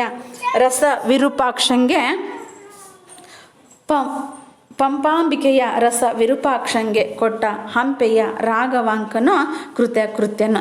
ಇಂತಹ ಈ ಒಂದು ಕಾವ್ಯವನ್ನು ಪಂಪಾಂಬಿಕೆಯ ರಸ ವಿರೂಪಾಕ್ಷಂಗೆ ಈ ಒಂದು ಸರಸ್ವತಿಗೆ ಮತ್ತು ಪಂಪಾಪತಿ ವಿರೂಪಾಕ್ಷಂಗೆ ಕೊಟ್ಟಿರ್ತಕ್ಕಂತಹ ಈ ಒಂದು ಕಾವ್ಯವನ್ನು ಅರ್ಪಿಸಿರ್ತಕ್ಕಂಥದ್ದು ಇಂತಹ ಧನ್ಯನಾಗಿರ್ತಕ್ಕಂತಹ ಸಫಲತೆಯನ್ನು ಪಡೆದವನು ರಾಘವಾಂಕ ಕವಿ ಎಂಬುದನ್ನು ತಾನು ತನ್ನ ಕಥಾರಂಭದ ಭಾಗದಲ್ಲಿ ವ್ಯಕ್ತಪಡಿಸುವುದನ್ನು ನಾವು ಕಾಣ್ತೇವೆ. ಧರೆ ಅರೆಯಲ್ಲಿ ಕೃತಿಗೆ ಮೊದಲಾವುದೇನೆ ತರಂಗಾವೃತ ಘರ್ತ ನಿಹಾರ ಶ್ರೀಕರದ ನೀಕರಂ ಜಠರ ಕಮಟ ಪಾಟೀನಚಯ ಡಿಂಡಿರ ಪಿಂಡ ಷಂಡ ಕರಿ ಮಕರ ನಕ್ರ ಶೈವಾಳ ವಿದ್ರುಮ ರತ್ನ ವರ ಶಿಂಶುಮಾರ ಬುದ್ಬುಧ ತಿಮಿಂಗಿಳೋತ್ಕರ ಜಳುಕ ವ್ಯಾಳ ಕೋಳಾಹಳ ಧ್ವಾನವೆರಸಿ ಜಲನಿಧಿ ಮೆರೆದುದು. ಈ ಒಂದು ಕಾವ್ಯ ಭಾಗವನ್ನು ಕುರಿತಾಗಿ ಕವಿ ವಿವರಿಸ್ತಾನೆ. ಸಕಲರು ತಿಳಿದಂತೆ ಮಹಾಸಾಗರ ಅನ್ನುವುದು ಹೇಗಿರುತ್ತೆ ಅಂತಂದು ಹೇಳಿದ್ರಪ್ಪ ಅಂದರೆ ಕೋಲಾಹಲ ಧ್ವನಿಯಿಂದ ಮೆರೆಯುತ್ತಿರ್ತಕ್ಕಂಥದ್ದನ್ನು ನಾವು ಗಮನಿಸ್ತೇವೆ. ಧರೆ ಅರೆಯಲ್ಲಿ ಕೃತಿಗೆ ಮೊದಲಾಗಿರ್ತಕ್ಕಂತಹದ್ದನ್ನು ಕುರಿತಾಗಿ ತರಂಗಗಳಿಂದಲೂ ಸಹ ತರಂಗಾವೃತ ಘರ್ತ ನಿಹಾರ ತರಂಗಗಳಿಂದಲೂ ಆಳವಾಗಿರ್ತಕ್ಕಂತಹ ಸುಳಿಗಳಿಂದಲೂ ಹಾರುವ ನೀರಿನ ಹನಿಗಳಿಂದಲೂ ತೆರಪಿಲ್ಲದೆ ಹರಿದಾಡುವ ನೊರೆಗಳಿಂದಲೂ ನೀರ್ಗುಳ್ಳೆಗಳಿಂದಲೂ ಸಮುದ್ರ ಶೋಭಿಸುತ್ತದೆ. ಈ ಒಂದು ಸಮುದ್ರದ ವರ್ಣನೆಯನ್ನು ಕುರಿತಾಗಿ ಧರೆ ಅರೆಯಲ್ಲಿ ಕೃತಿಗೆ ಮೊದಲಾದವುದನ್ನು ಕುರಿತಾಗಿ ವರ್ಣಿಸುತ್ತಾ ಸಮುದ್ರಕ್ಕೆ ಹೋಲಿಕೆಯನ್ನು ಮಾಡುವ ಮೂಲಕ ಸಕಲರೂ ತಿಳಿದಂತೆ ಮಹಾಸಾಗರವು ಹೇಗಿದೆ ಅಂತಂದು ಹೇಳಿದರೆ ಕೋಲಾಹಲ ಧ್ವನಿಯಿಂದ ಮೆರೆಯುತ್ತಿದೆ. ತರವಾಗಿರ್ತಕ್ಕಂತಹ ತರಂಗಗಳಿಂದಲೂ ಆಳವಾಗಿರುವ ಸುಳಿಗಳಿಂದಲೂ ಹಾರುವ ನೀರಿನ ಹನಿಗಳಿಂದಲೂ ತೆರಪಿಲ್ಲದ ಹರಿದಾಡುವ ನೊರೆಗಳಿಂದಲೂ ನೀರ್ಗುಳ್ಳೆಗಳಿಂದಲೂ ಶೋಭಿಸುತ್ತದೆ. ಹಾಗೆಯೇ ಜಲಚರಗಳ ಸಂಚಾರದಿಂದಲೂ ಅಂತಹ ಅನೇಕ ಜಲಚರಗಳ ಹೆಸರುಗಳನ್ನು ಇಲ್ಲಿ ಕವಿ ಕೊಟ್ಟಿದ್ದಾನೆ. ಉತ್ತುಂಗ ತರಗಳ ಹೊಯ್ದಾಟದಿಂದಲೂ ಕಡಲು ಸದಾ ಭೋರ್ಗರೆಯುತ್ತಿರುತ್ತದೆ. ಜಲಚರಗಳ ಸಂಚಾರದಿಂದಲೂ ಉತ್ತುಂಗ ತರಂಗಗಳ ಹೊಯ್ದಾಟದಿಂದಲೂ ಕಡಲು ಸದಾ ಭೋರ್ಗರೆಯುತ್ತಿರುವುದನ್ನು ಕುರಿತಾಗಿ ಕವಿ ವಿವರಿಸ್ತಕ್ಕಂಥದ್ದು. ಅಂತಹ ಒಂದು ಜಲಚರಗಳನ್ನು ಕುರಿತಾಗಿ ನೋಡಿದಾಗ ಕರಿ, ಮಕರ, ನಕ್ರ, ಶೈವಾಳ ಮತ್ತು ವಿದ್ರುಮ, ರತ್ನವರ, ಶಿಂಶುಮಾರ, ಬುದ್ಬುಧ, ತಿಮಿಂಗಿಳೋತ್ಕರ, ಜಳುಕ ವ್ಯಾಳ ಕೋಳಾಹಳ ಧ್ವಾನವೆರಸಿ ಜಲನಿಧಿ ಮೆರೆದುದು. ಆ ಒಂದು ಜಲಚರಗಳಾಗಿರ್ತಕ್ಕಂತಹ ನೀರಾನೆ, ಕರಿ ಅಂತಂದು ಹೇಳಿದರೆ ಆನೆ, ಇಲ್ಲಿ ನೀರಾನೆಯನ್ನು ಕುರಿತಾಗಿ ಕವಿ ವರ್ಣಿಸ್ತಕ್ಕಂಥದ್ದು. ಮಕರ ಅಂತಂದು ಹೇಳಿದ್ರೆ ಮೊಸಳೆ, ನಕ್ರ ಅಂತಂದು ಹೇಳಿದ್ರಪ್ಪ ಅಂದರೆ ಮೀನು, ಶೈವಾಳ ಅಂತಂದು ಹೇಳಿದ್ರಪ್ಪ ಅಂದರೆ ಪಾಚಿ, ವಿದ್ರುಮ ರತ್ನ ಅಂತಂದು ಹೇಳಿದ್ರೆ, ವಿದ್ರುಮ ಅಂತಂದು ಹೇಳಿದರೆ ನವರತ್ನಗಳಲ್ಲಿ ಒಂದಾಗಿರ್ತಕ್ಕಂತಹ ಹವಳ ರತ್ನಗಳು ಮತ್ತು ವರ ಶಿಂಶುಮಾರ ಅದಕ್ಕಿಂತನೂ ಮಿಗಿಲಾಗಿರ್ತಕ್ಕಂತಹ ಮೊಸಳೆಗಳನ್ನು ಕುರಿತಾಗಿ, ಬುದ್ಬುದ ಅಂತಂದು ಹೇಳಿದರೆ ನೀರಿನ ಮೇಲಿನ ಗುಳ್ಳೆ ಅಂತಂದು ಹೇಳಿ ತಿಮಿಂಗಲಾಗಿರ್ತಕ್ಕಂತಹ ದೊಡ್ಡ ದೊಡ್ಡ ಮೀನುಗಳನ್ನು ಕುರಿತಾಗಿ, ಝಳುಕ ವ್ಯಾಳ ಅಂತಂದು ಹೇಳಿ, ಈ ಒಂದು ಝಳುಕ ಅಂತಂದು ಹೇಳಿದ್ರಪ್ಪ ಅಂದರೆ ಸರ್ಪ ಅಂತಂದು ಹೇಳಿ, ಝಳುಕ ವ್ಯಾಳ ಕೋಲಾಹಲಧ್ವಾನವೆರೆಸಿ ಜಲನಿಧಿ ಮೆರೆದುದು. ಇಲ್ಲಿರ್ತಕ್ಕಂತಹ ಆನೆ, ಮೊಸಳೆ, ಮೀನು, ನವರತ್ನಗಳಲ್ಲಿ ಒಂದಾಗಿರ್ತಕ್ಕಂತಹ ಹವಳ ಮತ್ತು ನೀರಿನ ಮೇಲಿನ ಗುಳ್ಳೆಗಳು, ತಿಮಿಂಗಲುಗಳು, ಸರ್ಪಗಳು, ಪಾಚಿ ಇವೆಲ್ಲವುಗಳಿಂದನೂ ಜಲನಿಧಿ ಮೆರೆಯುತ್ತದೆ ಅನ್ನುವುದನ್ನು, ಆ ಮೆರೆಯುವ ಮೂಲಕವೇ ಕಡಲು ಸದಾ ಭೋರ್ಗರೆಯುತ್ತಿರುವುದನ್ನು ಕವಿ ವಿವರಿಸ್ತಾನೆ. ಅದೇ ರೀತಿಯಲ್ಲಿ ಈ ಕಾವ್ಯವೂ ಸಹ ಏನಾಗಿದೆ ಅಂತಂದು ಹೇಳಿದರೆ, ಕಾವ್ಯಗಳಲ್ಲಿಯೇ ಶ್ರೇಷ್ಠವಾಗಿರ್ತಕ್ಕಂತಹ ಕಾವ್ಯದ ರೀತಿಯಲ್ಲಿ ಮೆರೆಯುತ್ತಿದೆ ಅನ್ನುವುದನ್ನು ಕವಿ ವಿವರಿಸ್ತಕ್ಕಂಥದ್ದು. ಆ ರುಚಿರ ಅವನಧಿ ಪರಿಋತ ಧರಾ ಮಧ್ಯದೊಳು ಮೇರುವಿಂ ದಕ್ಷಿಣಾ ದಿಶೆಯೊಳು ಕಬ್ಬಿನ ಬಿಲ್ಲ ವೀರ ನರಳ್ ಅಂಬಿ ನಾಡುಂ ಭೋಲಂ ಸಕಲ ಸುಖ ಸಂಪದದ ಜನ್ಮಭೂಮಿ ಭಾರತೀಯ ನೆಲೆವೀಡು ಮಂಗಳಂಗಳ ನಿಜಾಗಾರ ಲಕ್ಷ್ಮಿಯ ರಾಜಧಾನಿಯನ ಒಪ್ಪುವುದು ಚಾರುತರ ಲಾಳ ದೇಶಂ ಪರಮ ಭಕ್ತಿ ಕೋಶಂ ಶ್ರುತಿ ಚಯ ದೇಶವು. ಇಲ್ಲಿ ಆ ರುಚಿರ ಅನಧಿ ಪರಿಋತ ಅಂತಂದು ಹೇಳಿದ್ರಪ್ಪ ಅಂದರೆ ಸಮುದ್ರವನ್ನು ಕುರಿತಾಗಿ, ಸಮುದ್ರವು ಸುತ್ತುಗಟ್ಟಿದ ವಸುದೆಯ ಮಧ್ಯದಲ್ಲಿ 3 ಕಡೆ 4 ಕಡೆ ನೀರಿನಿಂದ ಆವೃತ್ತವಾಗಿರ್ತಕ್ಕಂಥ ಪರಿವೃತವಾಗಿರ್ತಕ್ಕಂತಹ ಧರಾ ಮಧ್ಯದೊಳು, ಆ ಭೂಮಿಯ ಮಧ್ಯದಲ್ಲಿ ಮೇರು ಪರ್ವತದ ಮೇರುವಿಂ ದಕ್ಷಿಣಾ ದಿಶೆಯೊಳು, ಸಮುದ್ರವು ಸುತ್ತುಗಟ್ಟಿರುವಂತಹ ವಸುದೆಯ ಮಧ್ಯದಲ್ಲಿ ಮೇರು ಪರ್ವತದ ದಕ್ಷಿಣ ದಿಕ್ಕಿನಲ್ಲಿ ಲಾಳ ದೇಶವೆಂಬ ಒಂದು ರಾಜ್ಯ ಇದೆ. ಅದು ಹೇಗಿದೆ ಅಂತಂದು ಹೇಳಿದರೆ, ಕಬ್ಬಿನ ಬಿಲ್ಲ ಅಂತಂದು ಹೇಳಿದರೆ ಮದನನ ವಿಹಾರ ಕ್ಷೇತ್ರ ಎನ್ನುವಂತಹ ರೀತಿಯಲ್ಲಿ, ಸಕಲ ಸಂಪದದ ಜನ್ಮಭೂಮಿಯಾಗಿರ್ತಕ್ಕಂತಹ ರೀತಿಯಲ್ಲಿ ಆ ಒಂದು ಪ್ರದೇಶ ಇದೆ. ಸಮುದ್ರವು ಸುತ್ತುಗಟ್ಟಿದ ವಸುದೆಯ ಮಧ್ಯದಲ್ಲಿ ಮೇರು ಪರ್ವತದ ರೀತಿಯಲ್ಲಿ ದಕ್ಷಿಣ ದಿಶೆಯಲ್ಲಿ ಕಬ್ಬಿನ ಬಿಲ್ಲ ಅಂತಂದು ಹೇಳಿದರೆ ಮದನನ ವಿಹಾರ ಕ್ಷೇತ್ರ ಎನ್ನುವ ರೀತಿಯಲ್ಲಿ ಲಾಳ ದೇಶವೆಂಬ ರಾಜ್ಯ ಉಂಟು. ಆ ನಾಡು ಇದೆ. ಅದು ಸಕಲ ಸುಖ ಸಂಪದದ ಜನ್ಮಭೂಮಿಯಾಗಿರ್ತಕ್ಕಂಥದ್ದು, ಸಕಲ ಸುಖ ಸಂಪದದ ಜನ್ಮಭೂಮಿಯಾಗಿದೆ ಎಂಬುದನ್ನು ಕವಿ ವಿವರಿಸ್ತಾರೆ. ಅದು ಭಾರತೀಯ ನೆಲೆವೀಡು, ಭಾರತೀಯ ಅಂತಂದು ಹೇಳಿದ್ರಪ್ಪ ಅಂದರೆ ಶಾರದೆಯ ವಾಸಸ್ಥಳ, ಮಂಗಳಂಗಳ ನಿಜಾಗಾರ, ಕಲ್ಯಾಣ ಪರಂಪರೆಯ ಆಗ್ರವಾಗಿರ್ತಕ್ಕಂಥದ್ದು, ಕಲ್ಯಾಣಗಳನ್ನು ಒಳ್ಳೆಯ ಶುಭ ಕಾರ್ಯಗಳನ್ನು ನಡೆಯುವಂತಹ ಪರಂಪರೆಯ ಆಗರವಾಗಿರ್ತಕ್ಕಂಥದ್ದು. ಅಷ್ಟೇ ಅಲ್ಲದೆ ಲಕ್ಷ್ಮಿಯ ರಾಜಧಾನಿಯನ್ನು ಒಪ್ಪುವಂತೆ, ಲಕ್ಷ್ಮೀದೇವಿಯ ರಾಜಧಾನಿಯನ್ನು ಒಪ್ಪುವಂತೆ ಇರುವಂತಹ ಚಾರುತರವಾಗಿರುವಂತಹ ಲಾಳ ದೇಶವದು. ಅಂತಹ ಲಾಳ ದೇಶದಲ್ಲಿ ಪರಮ ಭಕ್ತಿ ಕೋಶಂ, ಪರಮ ಭಕ್ತಿಯನ್ನು ಹೊಂದಿರುವಂತಹ ವ್ಯಕ್ತಿ ಅಂತಂದು ಹೇಳಿದರೆ ಅವೊಬ್ಬ ಹರಿಶ್ಚಂದ್ರ ಅನ್ನುವುದನ್ನು. ಕೋಶಂ ಶ್ರುತಿ ಚಯಾದೇಶವು, ಶ್ರುತಿ ಅಂತಂದು ಹೇಳಿದರೆ ವೇದಗಳ ತವರೂರು ಆಗಿರ್ತಕ್ಕಂತಹ ಆ ದೇಶದಲ್ಲಿ, ಪರಮ ಭಕ್ತಿ ಕೋಶವನ್ನು ಹೊಂದಿರತಕ್ಕಂತಹ ಲಾಳ ದೇಶದಲ್ಲಿ ವೇದಗಳ ತವರಾಗಿರುವಂತಹದ್ದು. ಆ ಲಾಳ ದೇಶ ಮಧ್ಯಸ್ಥಳದೊಳ್ ಅಧಟ ಭೂಪಾಲವೆಸರಂ ತಾಳ್ದ ಪಂಕೇಜ ಸಕಕುಲದ ಪೀಳಿಗೆಯ ರಾಯರ್ಗೆ ವೀರಸಿರಿ ಸಲೆ ನಲಿದು ಕೈಗೆಯ್ದು ಜಯ ತವಗದ ಮೇಲಿಟ್ಟ ರತ್ನ ಸಿಂಹಾಸನದ ಚಲುವಿನಿಂ ತ್ರೈಲೋಕ್ಯದೊಳಗೆ ಪ್ರತಿ ಇಲ್ಲವೆನಿಸಿರ್ಪ ಕೀರ್ತಾಳ ಆಪದಿಂದೆಸೆವ ಅಯೋಧ್ಯಾಪುರಮಂ ಮೆರವುದೇನೆಂದು ಅರಿದವರನು.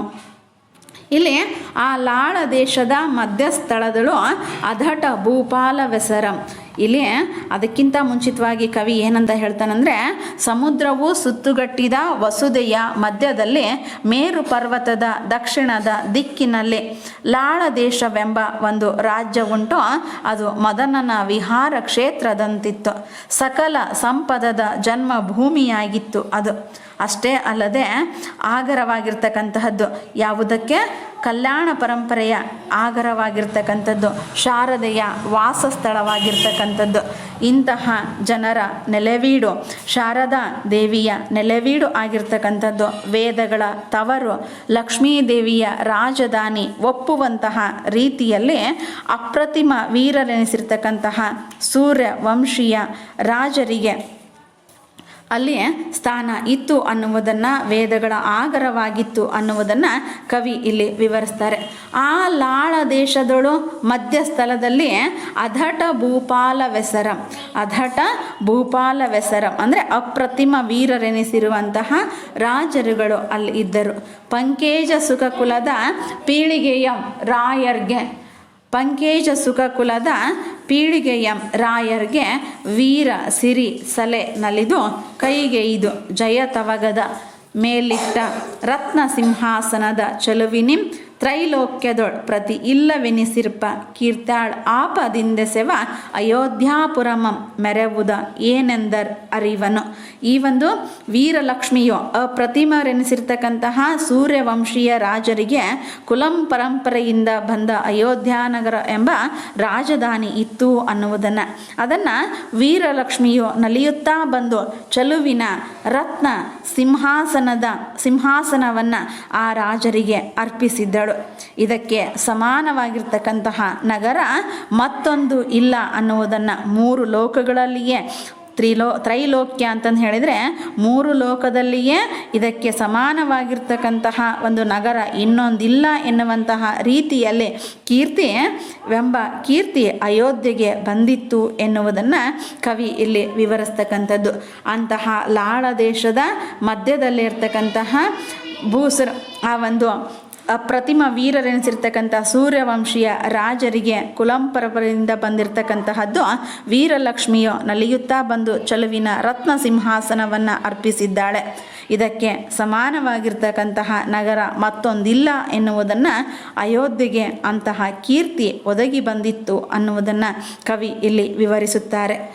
ಕಾಲಭೈರವನ ಕದನದ ಕಳನು ಭೂಸತಿಯ ಭಾಳಾಕ್ಷವು ಪ್ರಳಯ ಕಾಲದ ಅಗ್ಗದ ಸಿಡಿಲ ಹೋಳು ರವಿಕುಲದ ವೈರಿಗಳ ಶುಭ ಕೀರ್ತಿ ಶಶಿಯಂ ಪಿಡಿವ ರಾಹು ವಿರ್ಪ ಹೇಳಿಗೆಯೋ ರಿಪು ವಿಪಿನದವ ಹರಿಶ್ಚಂದ್ರ ಭೂಪಾಲನ ಪ್ರಬಳ ಪ್ರತಾಪ ಶರದಿಯ ಸುಳಿಯೋ ಹೇಳೆನ್ ಅನಲ ಅಯೋಧ್ಯಾಪುರದ ದುರ್ಗ ಬೆಸೆದುದು ಭಯಂಕರ ಆಕಾರದಿಂದ. ಇಲ್ಲಿ ಕಾಲಭೈರವನ ಕದನದ ಕಳವೋ ಎನ್ನುವಂತಹ ರೀತಿಯಲ್ಲಿ, ಕಾಲಭೈರವನ ಕದನದ ಕಳವು ಎನ್ನುವಂತಹ ರೀತಿಯಲ್ಲಿ ಅಂದರೆ ಇದು ಕದನವನ್ನು ರಣರಂಗದ ರೀತಿಯಲ್ಲಿ ಇರ್ತಕ್ಕಂಥದ್ದು. ಭೂಸತಿಯ ಭಾಳಾಕ್ಷಣವು, ಆ ಒಂದು ಭೂಸತಿಯು ಬರೆದಿರ್ತಕ್ಕಂತಹ ಹಣೆ ಬರವು, ಭಾಳಾಕ್ಷ ಅಂತಂದು ಹೇಳಿದ್ರೆ ಹಣೆ ಬರಹವೋ ಎನ್ನುವಂತಹ ರೀತಿಯಲ್ಲಿ. ಪ್ರಳಯ ಕಾಲದ ಅಗ್ಗದ ಸಿಡಿಲ ಹೋಳು, ಪ್ರಳಯ ಕಾಲದಲ್ಲಿ ಪ್ರಳಯವಾಗುವಂಥ ಸಂದರ್ಭದಲ್ಲಿ ಶ್ರೇಷ್ಠವಾಗಿರ್ತಕ್ಕಂತಹ ಒಂದು ಸಿಡಿಲಿನ ತುಂಡೋ ಎನ್ನುವಂತಹ ರೀತಿಯಲ್ಲಿ. ರವಿ ಕುಲದ ವೈರಿಗಳ ಶುಭ ಕೀರ್ತಿ, ರವಿ ಕುಲದ ವೈರಿಗಳ ಶುಭ ಕೀರ್ತಿಯನ್ನು, ಚಂದ್ರನನ್ನು ನುಂಗುವ ರಾಹುವನ್ನು ತುಂಬಿದ ಪೆಟ್ಟಿಗೆಯೋ ಎನ್ನುವ ಹಾಗೆ ಇವರೂ ಸಹ ವೈರಿಗಳನ್ನು ನುಂಗುವಂತಹ ಒಂದು ರವಿಕುಲದ ವೈರಿಗಳನ್ನು ನುಂಗುವಂತಹ ರೀತಿಯಲ್ಲಿ ಇವರಿದ್ದರು. ರಿಪು ವಿಪಿನದವ ಹರಿಶ್ಚಂದ್ರ ಭೂಪಾಲನು, ಈ ಒಂದು ಭೂಮಿಯಲ್ಲಿ ಇಂತಹ ಹರಿಶ್ಚಂದ್ರ ಭೂಪಾಲನು ಪ್ರಬಲ ಪ್ರತಾಪ ಶರದಿಯ ಸುಳಿಯಿನ ರೀತಿಯಲ್ಲಿ ಅಯೋಧ್ಯಾಪುರದ ದುರ್ಗವು, ಕೋಟೆಯು ಅತಿ ಭಯಂಕರವಾಗಿರ್ತಕ್ಕಂತಹ ರೀತಿಯಲ್ಲಿ ಇತ್ತು. ಅಯೋಧ್ಯಾಪುರ ನಗರವನ್ನು ಕುರಿತಾಗಿ ಕವಿ ಈ ಒಂದು ನುಡಿಯಲ್ಲಿ ವರ್ಣಿಸ್ತಕ್ಕಂಥದ್ದನ್ನು ನಾವು ಕಾಣ್ತೀವಿ. ಹೇಗೆ ಅಂತಂದು ಹೇಳಿದರೆ, ಅದು ಆ ಒಂದು ಅಯೋಧ್ಯಾಪುರವು ಶತ್ರುಗಳಿಗೂ ಸಹ ಹೇಗೆ ಇಲ್ಲಿ ಇತ್ತು ಅಂತಂದು ಹೇಳಿದರೆ ಭಯಂಕರವಾಗಿರುವಂತಹ ಕೋಟೆಯನ್ನು ಹೊಂದಿರತಕ್ಕಂತಹ ರೀತಿಯಲ್ಲಿ ಇತ್ತು ಅನ್ನುವುದನ್ನು ಕವಿ ವಿವರಿಸುತ್ತಾರೆ.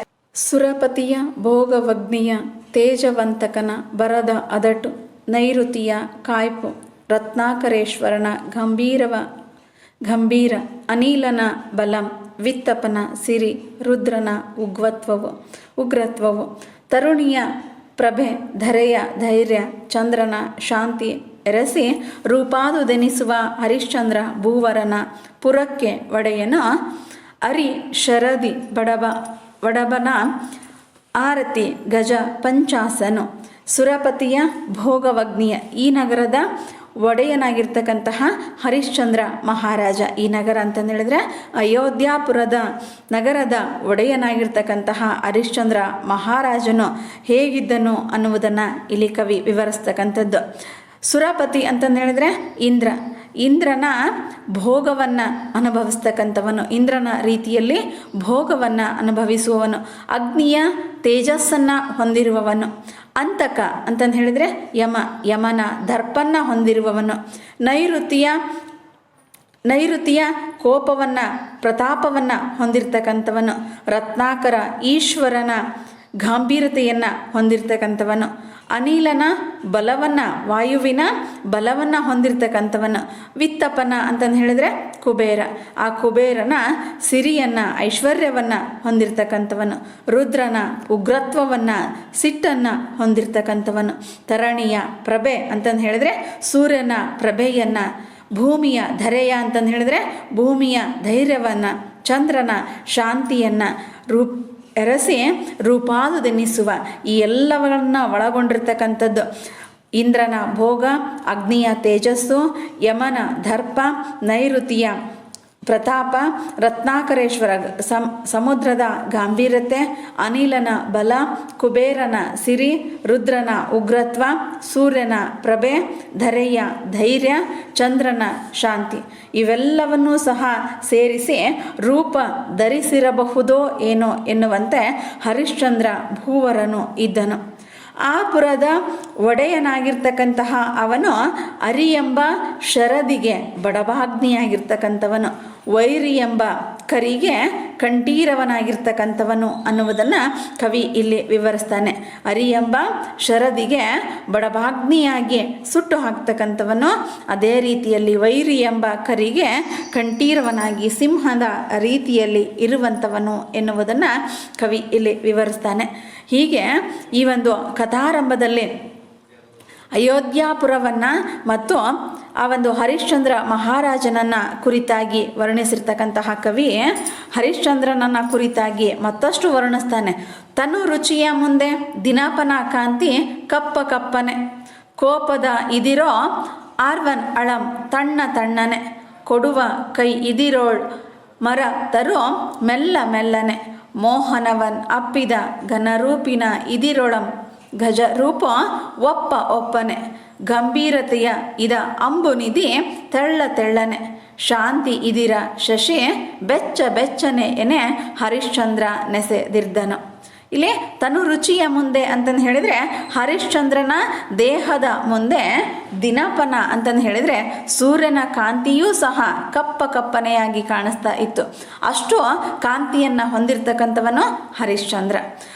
ಕೋಪದ ಇದಿರೋರ್ ನಳಂ ಅಂತಂದು ಹೇಳಿದರೆ ಈತನ ಕೋಪದ ಎದುರಿಗೆ ಬಡಭಾಗ್ನಿಯೂ ಸಹ ತಣ್ಣನೆಯಾಗಿ ಕಾಣಿಸುತ್ತಿತ್ತು.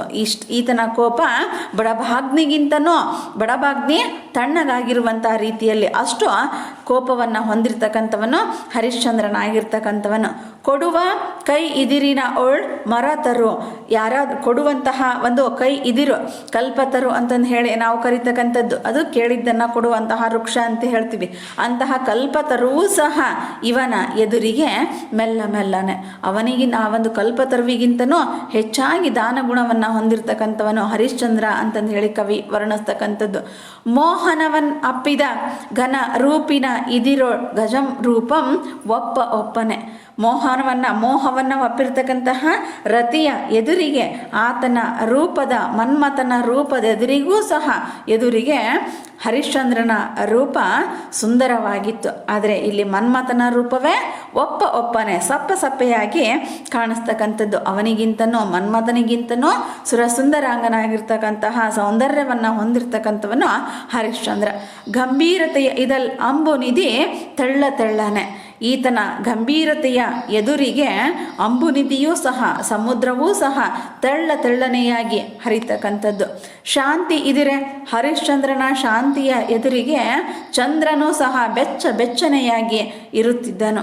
ಹರಿಶ್ಚಂದ್ರ ನೆಸೆದಿದ್ದನು. ಈ ರೀತಿಯಲ್ಲಿ ಸೂರ್ಯನಿಗಿಂತನೂ ಕಾಂತಿಯನ್ನು ಹೊಂದಿರತಕ್ಕಂಥವನು, ಬಡಭಾಗ್ನಿಗಿಂತನೂ ಕೋಪವನ್ನು ಹೊಂದಿರತಕ್ಕಂಥವನು, ಕಲ್ಪತರುವಿಗಿಂತನೂ ದಾನ ಗುಣವನ್ನು ಹೊಂದಿರುವವನು, ಮನ್ಮಥನಿಗಿಂತನೂ ರೂಪವನ್ನು ಹೊಂದಿರತಕ್ಕಂಥವನು, ಸಮುದ್ರಕ್ಕಿಂತನೂ ಹೆಚ್ಚು ಗಂಭೀರತೆಯನ್ನು ಹೊಂದಿರತಕ್ಕಂಥವನು, ಶಶಿಗಿಂತನೂ ಚಂದ್ರನಿಗಿಂತನೂ ಹೆಚ್ಚು ಶಾಂತಿಯನ್ನು ಹೊಂದಿರತಕ್ಕಂಥವನು ಹರಿಶ್ಚಂದ್ರನಾಗಿದ್ದನು ಅನ್ನುವುದನ್ನು ಕವಿ ಇಲ್ಲಿ ವಿವರಿಸ್ತಕ್ಕಂಥದ್ದು. ವರ ರೂಪಿನೋಳ್ ರತಿಗೆ ಹೋಣಿಕೆ ಸೌಭಾಗ್ಯದೋಳು ಸಿರಿಗೆ ಹೋಯಿ ಕೈ ಜಾಣಿನೋಳು ವಾಣಿಗೆಕೆಸೆ ಚರಿತ್ರೆದೊಳು ಸುರನದಿಗೆ ಸಾಮ್ಯ ಪತಿ ಭಕ್ತಿಯೊಳು ಅರುಂಧತಿಗೆ ಸರಿ ಜಸದೊಳು ಪರಮ ರೋಹಿಣಿಗೆ ಹೆಗಲಣೆ ಪುಣ್ಯದೊಳು ಸ್ವಧಾ ತರುಣಿಗೋರೆಗೆ ವಂದ್ಯತೆಯೊಳು ಗಾಯತ್ರಿಗೋರೆಗೆ ದೊರೆ ಎನಿಸಿ ಮೆರೆವಳು ಹರಿಶ್ಚಂದ್ರ ನೃಪನ ಅರಸಿ ಚಂದ್ರಮತಿ ಭೂತಳದಳು. ಇಲ್ಲಿ ಕವಿ ವರ್ಣಿಸ್ತಾನೆ ಏನಂತ, ಇಲ್ಲಿಯವರೆಗೂ ಲಾಳ ದೇಶದ ಮಧ್ಯದಲ್ಲಿರ್ತಕ್ಕಂತಹ ಅಯೋಧ್ಯಾಪುರವನ್ನು ಕುರಿತಾಗಿ ವರ್ಣಿಸಿದ. ಆ ನಂತರದಲ್ಲಿ ಆ ಅಯೋಧ್ಯಾಪುರವನ್ನು ಆಳುವಂತಹ ಮಹಾರಾಜ ಹರಿಶ್ಚಂದ್ರನನ್ನ ಕುರಿತಾಗಿ ವರ್ಣಿಸ್ತಕ್ಕಂಥದ್ದು. ಈಗ ಆ ಹರಿಶ್ಚಂದ್ರನ ನೃಪನ ಅರಸಿಯಾಗಿರ್ತಕ್ಕಂತಹ ಚಂದ್ರಮತಿಯನ್ನು ಕುರಿತಾಗಿ ಕವಿ ಇಲ್ಲಿ ಪರಿಚಯಿಸ್ತಾನೆ. ವರ ರೂಪಿನೋಳು ರತಿಗೆ, ಅವಳು ರೂಪದಲ್ಲಿ ರತಿಗೆ ಸಮನಾಗಿರ್ತಕ್ಕಂಥವಳು, ರತಿ ಮನ್ಮಥರು ಅಂತಂದು ಹೇಳಿ ಕರಿತಕ್ಕಂಥದ್ದು. ಆ ರತಿಗೆ ಹೋಲಿಕೆಯನ್ನು ಹೊಂದಿರತಕ್ಕಂಥದ್ದು.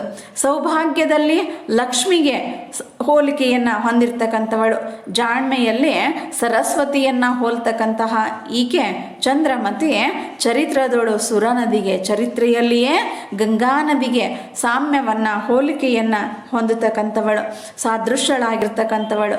ಪತಿಯ ಭಕ್ತಿಯಲ್ಲಿ ಅರುಂಧತಿ ನಕ್ಷತ್ರಕ್ಕೆ ಸಮನಾಗಿರ್ತಕ್ಕಂಥವಳು, ಜಸದಳು ಅಂತಂದು ಹೇಳಿದರೆ ಯಶಸ್ಸಿನೋಳು, ಕೀರ್ತಿಯೊಳು ರೋಹಿಣಿಗೆ ಸಮನಾಗಿರ್ತಕ್ಕಂಥವಳು. ಹೆಗಲೆಣೆ ಪುಣ್ಯದೊಳು ಸ್ವದಾ ತರುಣಿಗೊರೆಗೆ ವಂದತೆಯೊಳು ಗಾಯತ್ರಿಗೊರೆಗೆ ದೊರೆ ಎನಿಸಿ ಮೆರೆವಳು ಹರಿಶ್ಚಂದ್ರ ನೃಪನರಸಿ ಚಂದ್ರಮತಿ ಭೂತಳದೊಳು. ಕೀರ್ತಿಯಲ್ಲಿ ರೋಹಿಣಿಗೆ ಸಾಟಿಯಾಗಿರ್ತಕ್ಕಂಥವಳು, ಅಂದರೆ ಶ್ರೀಗಂಧ ಚಂದನಕ್ಕೆ ಸಾಟಿಯಾಗಿರ್ತಕ್ಕಂಥವಳು. ಪುಣ್ಯದಳು ಸ್ವದಾ ತರುಣಿಗೆ ಹೊರಗಿರ್ತಕ್ಕಂತಹ ವಂದತೆಯಳು ಗಾಯತ್ರಿಗೆ ದೊರೆ ಎನ್ನಿಸಿ, ವಂದತೆಯಲ್ಲಿ ಗಾಯತ್ರಿಯನ್ನು ಹೋಲುವಂಥವಳು, ಈ ರೀತಿಯಾಗಿ ಮೆರೆವಂಥವಳು ಹರಿಶ್ಚಂದ್ರನ ನೃಪನ ಅರಸಿ ಆಗಿರ್ತಕ್ಕಂತಹ ಚಂದ್ರಮತಿ.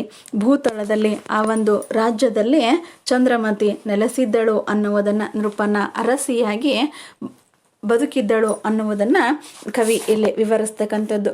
ತೊಡರ್ವ ರಾಯರ ನೊರೆಸಿದಪ್ಪನೆಂದು ನುಡಿಗಲಿತು ರಣದೊಳ ಅಂತವರ ಸರ್ವಸ್ವಮಂ ಪಿಡಿದು ನಿಂದಿರ ಕಲಿತು ಹಗೆಯ ಬೈತಲೆಯ ಬಟ್ಟೆಯೊಳೊಮ್ಮೆಯು ನಡೆಗಲಿತು ರಿಪುಗಳಲ್ಲಿ ಕಪ್ಪವಂ ಬಿಡದೆ ಕೊಂಡುಣ ಉಣ ಕಲಿತು ಕೀರ್ತಿಯೊಡನೊಡನೆ ಪರಿದಾಡ ಕಲಿತಂ ಲೋಹಿತಾಶ್ವನೆಂಬ ಕುಮಾರನು. ಇಲ್ಲಿ ಚಂದ್ರಮತಿಯನ್ನು ಕುರಿತಾಗಿ ವರ್ಣಿಸಿರ್ತಕ್ಕಂಥದ್ದು ಹೇಗೆ ಅಂತಂದು ಹೇಳಿದರೆ, ರೂಪದಲ್ಲಿ ರತಿಗೆ ಹೋಲಿಕೆಯನ್ನು, ಸೌಭಾಗ್ಯದಲ್ಲಿ ಲಕ್ಷ್ಮಿಗೆ ಹೋಲಿಕೆಯನ್ನು, ಜಾಣ್ಮೆಯಲ್ಲಿ ಸರಸ್ವತಿಗೆ ಹೋಲಿಕೆಯನ್ನು, ಈ ಚರಿತದೋಳ್ ಗಂಗಾ ನದಿಗೆ ಸಾದೃಶ್ಯ ಸಮಾನಳಾಗಿರ್ತಕ್ಕಂತಹ ಮತ್ತು ಪತಿಭಕ್ತಿಯಲ್ಲಿ ಅರುಂಧತಿಗೆ ಸಮನಾಗಿರ್ತಕ್ಕಂತಹ ಈಕೆ ಯಶಸ್ಸಿನಲ್ಲಿ ರೋಹಿಣಿಗೆ ಸರಿಸಾಟಿಯಾಗಿರ್ತಕ್ಕಂಥವಳು. ಪುಣ್ಯದಲ್ಲಿ ಸ್ವದಾ ತರುಣಿಗೆ ಹೊರಗೆ ಒಂದತೆಯಲ್ಲಿ ಗಾಯತ್ರಿಗೆ ಸಮನಾಗಿರ್ತಕ್ಕಂತಹ ಚಂದ್ರಮತಿ ಮೆರೆವಳು ಹರಿಶ್ಚಂದ್ರನ ನೃಪನ ಅರಸಿಯಾಗಿ ಚಂದ್ರಮತಿ ಈ ಭೂತಳದಲ್ಲಿ ಇರುವಳು ಎನ್ನುವುದನ್ನು ಕವಿ ವಿವರಿಸುತ್ತಾ ಮುಂದೆ ಅವರ ಮಗನಾಗಿರ್ತಕ್ಕಂತಹ ಹರಿಶ್ಚಂದ್ರ ಮತ್ತು ಚಂದ್ರಮತಿಯ ಮಗನಾಗಿರ್ತಕ್ಕಂತಹ ಲೋಹಿತಾಶ್ವನನ್ನ ಕುರಿತಾಗಿ ಕವಿ ವರ್ಣಿಸ್ತಕ್ಕಂಥದ್ದು, ಪರಿಚಯಿಸ್ತಕ್ಕಂಥದ್ದು. ತೊಡರ್ವ ರಾಯರ ಒರೆಸಿದಪನೆಂದು ನುಡಿ ನುಡಿದು ನುಡಿಗಲಿತು ರಣದೋಳ್ ಅಂತವರ ಸರ್ವಸ್ವಮಂ ಪಿಡಿದು ನಿಂದಿರ ಕಲಿತು ಹಗೆಯ ಬೈತಲೆಯ ಬಟ್ಟೆಯೋಳ್ ಒಮ್ಮೆಯುಂ ನಡೆದು ನಡೆಗಲಿತು ರಿಪುಗಳಲ್ಲಿ ಕಪ್ಪವಂ ಬಿಡದೆ ಕೊಂಡುಣ ಉಣ ಕಲಿತು ಕೀರ್ತಿಯೊಡನೊಡನೆ ಪರಿದು ಪರಿದಾಡ ಕಲಿತಂ ಲೋಹಿತಾಶ್ವನೆಂಬ ಕುಮಾರನು. ಇಲ್ಲಿ ಕವಿ ಬಹಳಷ್ಟು ಸೊಗಸಾಗಿ ಆ ಒಂದು ಲೋಹಿತಾಶ್ವ ಹೇಗೆ ಬೆಳೆದು ಬರ್ತಾನೆ ಅನ್ನುವುದನ್ನು ವರ್ಣಿಸ್ತಕ್ಕಂಥದ್ದು. ತೊಡರ್ವ ರಾಯರಿಗೆ, ಹರಿಶ್ಚಂದ್ರನಿಗೆ ತೊಡರಾಗುವಂತಹ ಅಡ್ಡಿಯಾಗುವಂತಹ ರಾಜರನ್ನು ಏನು ಮಾಡ್ತಾನೆ, ಇವನು ಒರೆಸಿ ಬರುವಂಥವನು. ಅಂದರೆ ಅಡ್ಡಿಯಾಗುವ ರಾಜರನ್ನು ಒರೆಸಿ ನುಡಿದು ನುಡಿಗಲಿತಿರ್ತಕ್ಕಂಥವನು. ಒರೆಸಿಯ ಮೂಲಕ ಅಂದರೆ ಅವರನ್ನು ತುಳಿದು ಹಾಕುವ ಮೂಲಕ ನುಡಿದು ನುಡಿಯುವುದಕ್ಕೆ ಮಾತನಾಡುವುದಕ್ಕೆ ಕಲಿತಿರ್ತಕ್ಕಂಥವನು. ರಣದೊಳು ಅಂಥವರ ಸರ್ವಸ್ವವಮ್ಮ ಹಿಡಿದು ಅವರನ್ನು ಸೋಲಿಸಿ, ರಣಭೂಮಿಯಲ್ಲಿ ಅವರನ್ನು ಸೋಲಿಸಿ ಸರ್ವಸ್ವವನ್ನು ಹಿಡಿದುಕೊಂಡು ನಿಂದಿರುವುದಕ್ಕೆ ಕಲಿತಿರ್ತಕ್ಕಂಥವನು. ಹಾಗೆಯ ಬೈತಲೆಯ ಬಟ್ಟೆಯೋಳು ಒಮ್ಮೆಯಂ. ಹಾಗೆ ಅಂತಂದು ಹೇಳಿದ್ರೆ ವೈರತ್ವ, ದ್ವೇಷದ ಬೈತಲೆ ಅಂತಂದು ಹೇಳಿದ್ರೆ ಬೈತಲೆ ದಾರಿ ಅಂತಂದು ಹೇಳಿ ಬಟ್ಟೆಯೋಳು ಒಮ್ಮೆಯಂ. ಅಂತಹ ದಾರಿಯಲ್ಲಿ ಒಮ್ಮೆ ನಡೆದು ನಡೆಗಲಿತಿರ್ತಕ್ಕಂಥವನು. ಪ್ರತಿ ಸಾರಿಯೂ ಸಹ ಹಾಗೆಯನ್ನ ಬೈತಲೆಯ ದಾರಿಯಲ್ಲಿ ನಡೆದು ಬರುವ ರೀತಿಯಲ್ಲಿ ಕಲಿತಿರ್ತಕ್ಕಂಥವನು. ರಿಪುಗಳಲ್ಲಿ, ವೈರಿಗಳಲ್ಲಿ ಕಪ್ಪವ, ಅವರನ್ನು ಸೋಲಿಸಿದಾಗ ಅವರು ಕೊಡಬೇಕಾಗಿರ್ತಕ್ಕಂತಹ ಕಪ್ಪ ಕಾಣಿಕೆಯನ್ನು ಬಿಡದೆ ಕೊಂಡುಕೊಂಡು ತಂದು ಅದರಿಂದ ಉಣಲು ಕಲಿತಿರ್ತಕ್ಕಂಥವನು. ಕೀರ್ತಿಯೊಡನೊಡನೆ ಪರಿದು ಪರಿದಾಡ ಕಲಿತ. ಕೀರ್ತಿಯ ಜೊತೆಗೇನೆ ನಡೆದು ನಡೆದಾಡುವುದಕ್ಕೆ ತಿರುಗಾಡುವುದಕ್ಕೆ ಕಲಿತಿರ್ತಕ್ಕಂಥವನು ಲೋಹಿತಾಶ್ವನೆಂಬ ಕುಮಾರನು ಅನ್ನುವುದನ್ನು ಕವಿ ಇಲ್ಲಿ ವಿವರಿಸ್ತಾರೆ. ಅಡ್ಡಿಯಾಗುವ ರಾಜರನ್ನ ಒರೆಸಿ ನುಡಿಯುವುದಕ್ಕೆ ಕಲಿತಿರ್ತಕ್ಕಂಥವನು. ರಣದಲ್ಲಿ ಅಂಥವರ ಸರ್ವಸ್ವವನ್ನು ಹಿಡಿದು ತಂದು ನಿಲ್ಲುವುದಕ್ಕೆ ಕಲಿತಿರ್ತಕ್ಕಂಥವನು. ಹಾಗೆಯ ಬೈತಲೆಯ ಬಟ್ಟೆಯೊಳಲ್ಲಿ ನಡೆದು ನಡೆಯುವುದಕ್ಕೆ ಕಲಿತಿರ್ತಕ್ಕಂಥವನು. ಅವರ ಕಪ್ಪವನ್ನು ಕಾಣಿಕೆಯನ್ನು ಬಿಡದೆ ಕೊಂಡುಕೊಂಡು ತಂದು ಉಣೋದಕ್ಕೆ ಕಲಿತಿರ್ತಕ್ಕಂಥವನು. ಕೀರ್ತಿಯ ಜೊತೆ ಪರಿದು ಪರಿದಾಡ ಕಲಿತಂ, ಹರಿದಾಡುವುದಕ್ಕೆ ತಿರುಗಾಡುವುದಕ್ಕೆ ಕಲಿತಿರ್ತಕ್ಕಂಥವನು ಲೋಹಿತಾಶ್ವನೆಂಬ ಕುಮಾರನು ಎನ್ನುವಂತಹ ಮಾತನ್ನು ಕವಿ ಇಲ್ಲಿ ವಿವರಿಸ್ತಕ್ಕಂಥದ್ದು. ತ್ಯಾಗಕ್ಕೆ ಬುಧರ ತಣಿವ ಅವಧಿ, ರಾಜ್ಯಕ್ಕೆ 7 ಸಾಗರದ ತಡಿಯ ಅವಧಿ, ಭಕ್ತಿಗೀಶ್ವರನ ತಲೆದೂಗಿಸುವುದ ಅವಧಿ, ಕೀರ್ತಂಗನೆಯ ಸುಳಿವಿಂಗೆ ಮೂಲೋಕ ಅವಧಿ, ವಿಪುಳ ಭೋಗಕ್ಕೆ ಸರ್ವ ಸುಖದ ಅವಧಿ, ವೀರಕ್ಕೆ ಭೂಭಾಗದೊಳು ನಿಷ್ಕಂಠತ್ವವೇ ಅವಧಿ, ತಾನಾಗಿ ಪಿರಿಯ ಅರಸುತನಮ ಮಾಡುತ್ತಿದ್ದನು ಹರಿಶ್ಚಂದ್ರ ಭೂನಾಥನು. ತ್ಯಾಗಕ್ಕೆ, ಅವನಲ್ಲಿರ್ತಕ್ಕಂತಹ ಒಂದು ತ್ಯಾಗದ ಗುಣಕ್ಕೆ ಮತ್ತೆ ಹರಿಶ್ಚಂದ್ರನನ್ನ ಕುರಿತಾಗಿ ಹೇಳುವ ಮೂಲಕ ಕಥಾರಂಭವನ್ನು ಮುಗಿಸುತ್ತಾನೆ ಕವಿ. ಆ ಒಂದು ಹರಿಶ್ಚಂದ್ರನ ತ್ಯಾಗಕ್ಕೆ ಬುಧರ ತಣಿವ ಅವಧಿ, ಆ ಒಂದು ಬುಧರ ತಣಿವ ಅವಧಿ ಅಂತಂದು ಹೇಳಿದರೆ ವಿದ್ವಾಂಸರು ತೃಪ್ತರಾಗುವುದೇ ಅವಧಿ. ಈತನಲ್ಲಿರ್ತಕ್ಕಂತಹ ತ್ಯಾಗಕ್ಕೆ ವಿದ್ವಾಂಸರು ತೃಪ್ತರಾಗುವಂತಹದ್ದೇ ಅವಧಿ. ರಾಜ್ಯಕ್ಕೆ 7 ಸಪ್ತ ಸಾಗರಗಳ ಅವಧಿ, ರಾಜ್ಯಕ್ಕೆ 7 ಸಾಗರಗಳ ಅವಧಿ.